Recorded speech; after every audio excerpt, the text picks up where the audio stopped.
કૃષ્ણ કનૈયા લાલ કી જય, ભગવાન કી જય.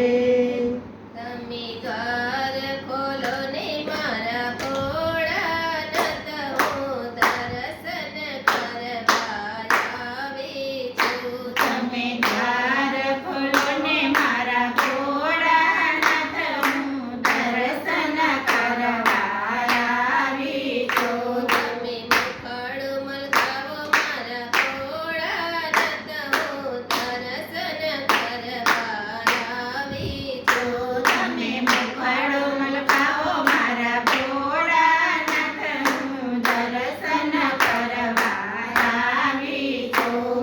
હું જળનો લોટો લાવી છું, ગાયના દૂધ લાવી છું. હું જળનો લોટો લાવી છું, ગાયના દૂધ લાવી છું. તમે અભિષેક કરો ને મારા ભોળાનાથ, હું દર્શન કરવા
કૃષ્ણ લાલ કી જય ભોળાનાથની